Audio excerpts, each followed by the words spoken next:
a isometric cut length bill of material, and these ones come default with the software. So even if you didn't make one, you can just use the one that we provided with for you and go from there. Okay.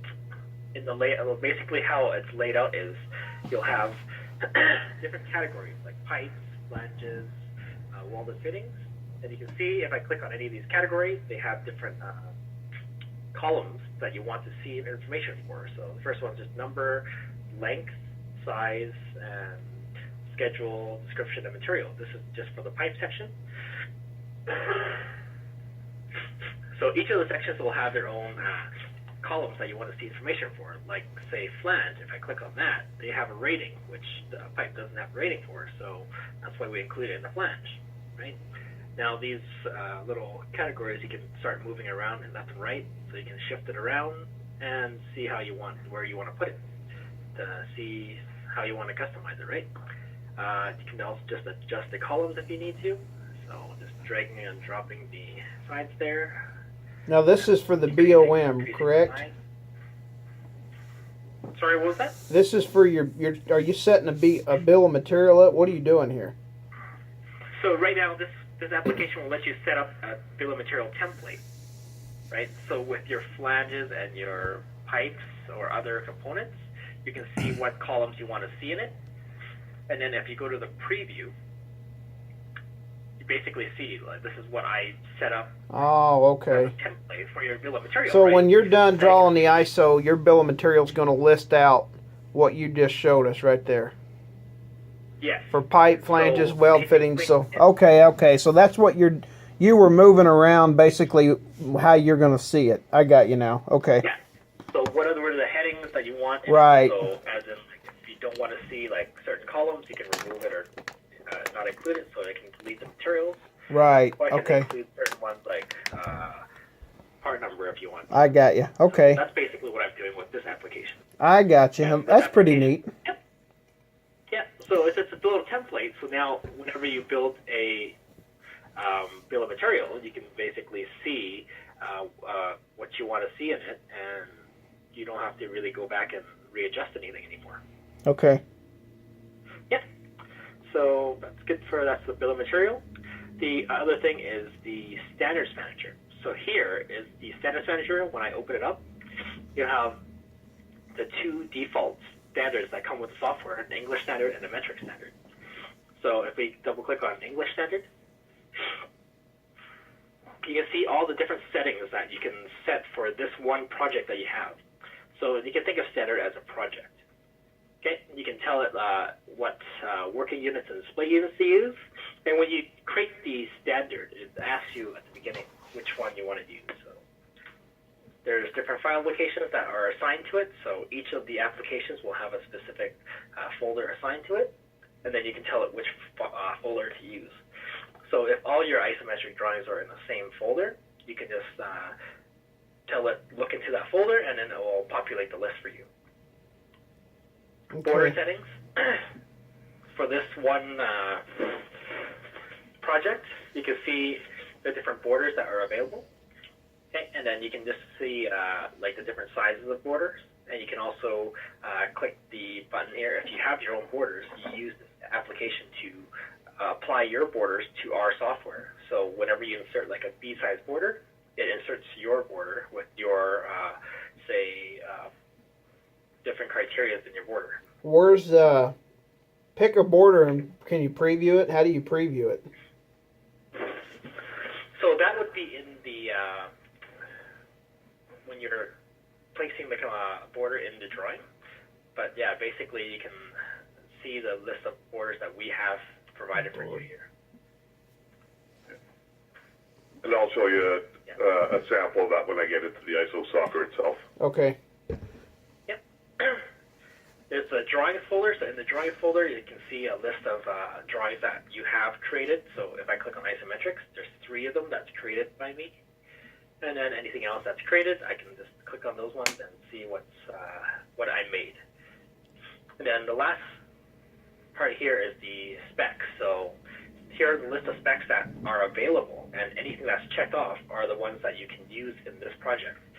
So this is nice and handy just because if you have like created 100 specs, you don't want to go through a list of 100 just Right. to get to the 3 or 4 specs that you want to use, right? So you only check off like the 3 here, and then in the list you only see the 3 specs. And what specs does it come with? Your standard stainless, carbon, copper, PVC, all that good stuff, or?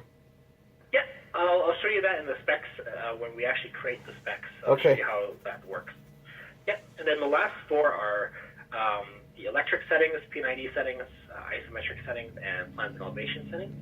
So these are the settings of how each drawing will appear for each of the applications. So jumping into like the isometric settings, if I go into a general tab, you can see here are all the different settings for the fonts and text. So you can see it's going as specific font, and then the text height and width will have a scale to it. So it will scale it up or down, bigger or smaller. You can see a different wall gap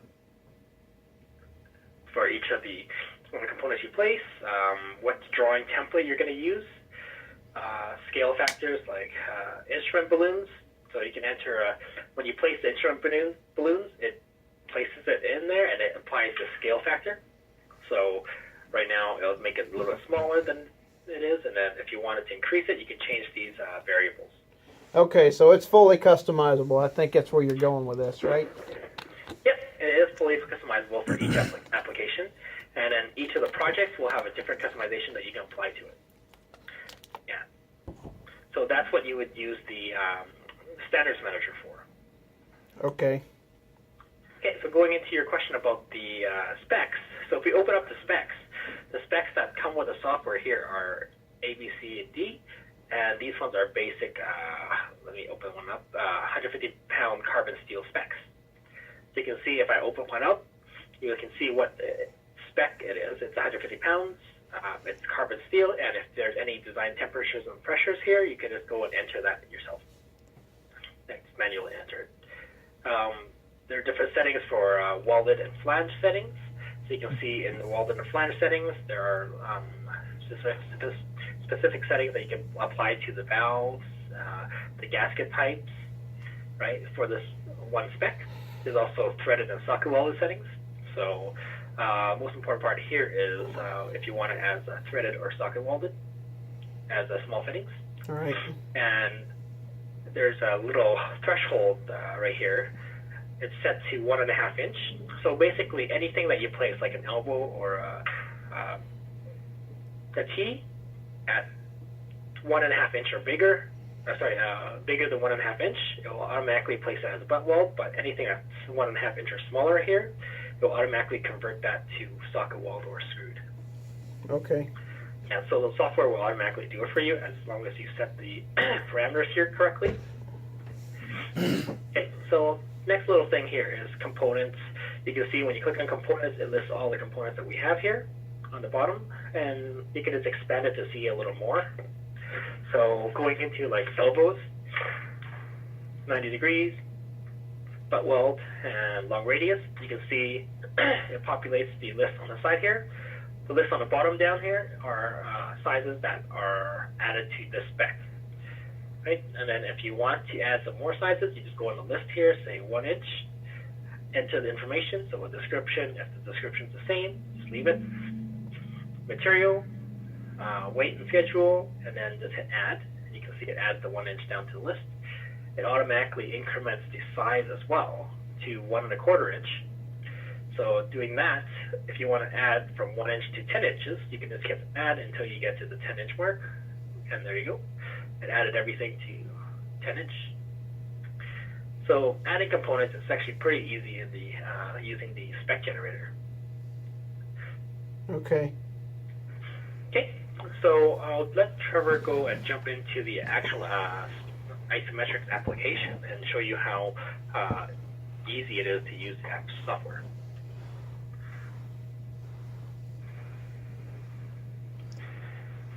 I think once Yeah, you so get you can see by what Jackie was saying. Josh is my son. Totally customizable. You know, the specs, the standard managers, that bill of material, so definitely something that you can Right. take what we've got as a starting point and then basically modify it to suit whatever you need for Yeah. yours. So the biggest thing is I don't want to have to start from scratch. Yeah, Entering and all the that's right. fittings. And you don't have to. Like, Right. once you kind of see it, like I said, we've got the 150 to 300 pound specs, that sort of thing, already built into it. So it gives you a starting point, so you can actually start drafting right out of the box, and then just, you know, if you're doing some copper stuff, we don't have copper in our spec range, but you could, once you kind of get the feel of it, you can add the copper spec in there quite easily. Right. It doesn't take very much. But you got So you got stainless too. Yes, we got carbon, steel, stainless steel. Yeah. Okay. And that would be typically 99% everything we would do anyway. So. Oh, okay. So yeah, and that's sort of why we've got those two in there, right? Yep. Yeah. Anything else like the bronze and, you know, any of the unique kind of things that we get into, or that companies get into, we kind of give it as a starting block, and then they can add to it. Right, because you can build your own spec if you need to.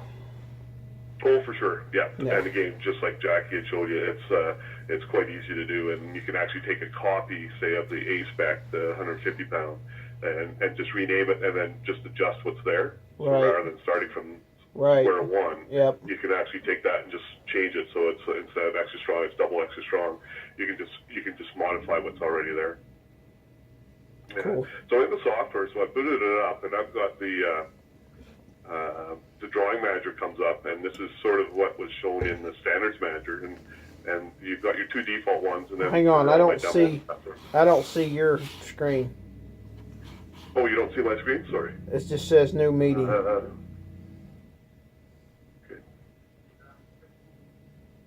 Yeah. Show my screen.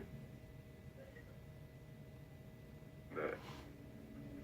There we go. Can you see it now? Yep. Okay, sorry about that. Okay. Switch it over. Yeah, so on this one, here's the when I first boot up the software, the drawing manager shows up. So it shows you the existing standards that you can choose from. I created this one called Twin Lake Projects just for demos and that sort of thing, just to kind of keep it separate from everything. But easy to do. To create a new drawing, you just click on the new button, give it a file name.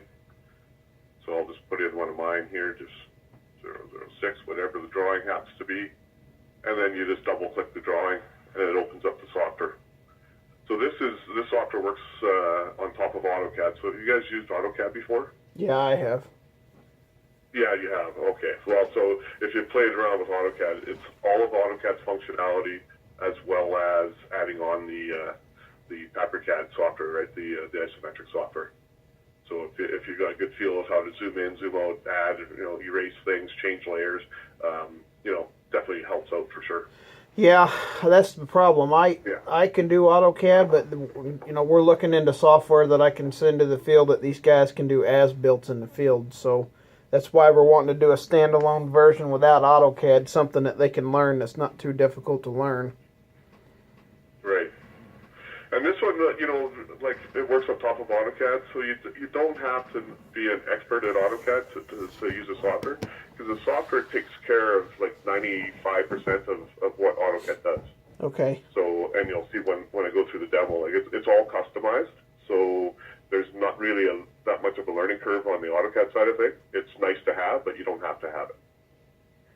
So it just basically opens up a blank drawing. On the left-hand side is the toolbox, and it has all the tabs, and it shows you all of the things that you can place within the isometric software, from flanges to valves to fittings, right, that sort of thing.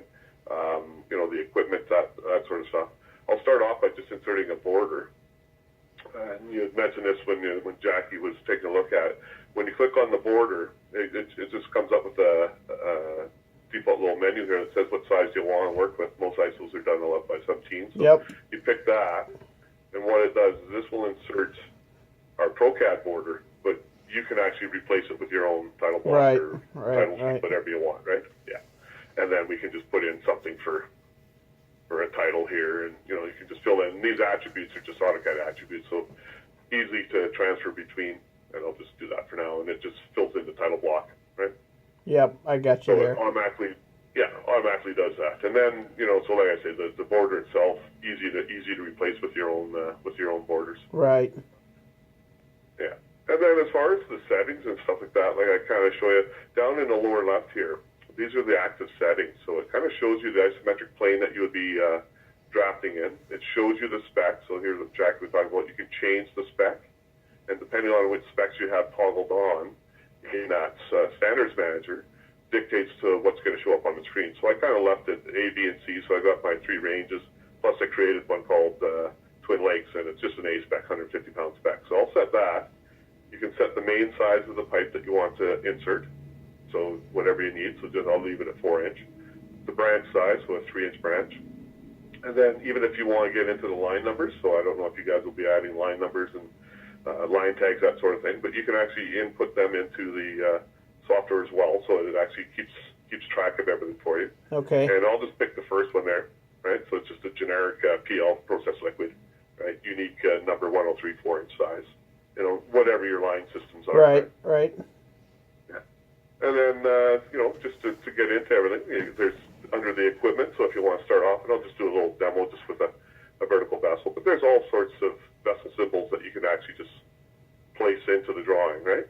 If you don't like it, you erase it, so easy to do, right? But we'll start off, we'll do a vertical vessel, and because anytime it comes into something that it knows it's on the right isometric plane, it will ask you to change it. So it's pretty intuitive that way. So I can just say, well, I want to go this direction. Say OK, pick it, and it'll pop in my little vertical vessel. And it's just a graphic size, right? So let's just asking which way plant north is, or is that what that's asking? Exactly. Yeah, okay. Yeah, there's actually north arrow, so under miscellaneous, I guess I probably should have done that first. So I should have said, here's my north arrow. So again, here's all of your different directions. Right. Up and to the left, up and to the right, whichever you want. So I'll go up and to the left just to pop one in. I don't know, what do you guys use for your standards? Up and to the left. To the left or up? Yep. Yeah, okay. Yeah, it's kind of an industry standard, right? Up and to the left. Mm-hmm. You can go any direction you need to. Yeah. So there's my north arrow. So now I kind of orientate myself to that. There's my vertical vessel. Now I want to start doing some drafting. One of the nice features we have with the software is called the auto route feature.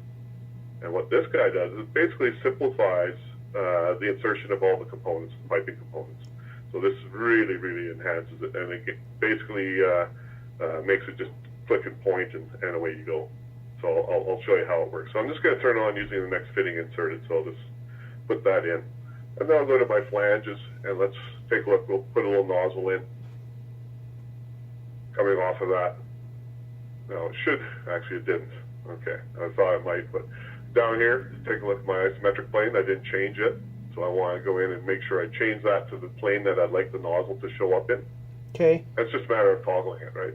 Yep. So I'll go back to this one. Yep. Place my nozzle. Tell it I want the weld point. Pick up that intersection, and then just drag it in the direction I want it to go. Anything that has anything that requires extra input shows up in a dialog box. So it says nozzle projection from the center of the vessel. So let's say we had a 48-inch diameter vessel. The radius is 24. Let's say I had an 8-inch projection, so put in 32. So you just put in 32 inches, and what it does is it remembers that value. All the nozzles would come in the exact same size and location. How did you know the vessel size, though? Pardon? How did you know that vessel? I pulled that out of my hat. Okay. That's pretty. Yeah. Let's say we had the drawing sitting there, and we knew it was a 24, 48-inch diameter vessel. I know, but on this drawing that you're drawing, how did you make? I mean, that vessel still got to represent a 48-inch vessel, right? Yeah. But it's just not the scale, right? So when I put the dimensions in, you'll see later on when I add the dimensions, you'll see that it'll actually remember that value that I put in, and it will show up on the dimension. Okay. So I'll show you that as we go on. So let's just do some piping here. So now I'll add a flange gasket bolt, weld flange, so it automatically remembered that the nozzle was put in, so it knows it's the face of flange. So I just say OK, and it automatically adds in the gasket and the flange. Cool. Go to my fittings, drop in an elbow, right? Ask for a direction, so you can either go off flat. If I want it to go down, let's say I want this thing to go down, one of the AutoCAD features is just hit F5, and it allows you to change your isometric plane as you're placing components, which is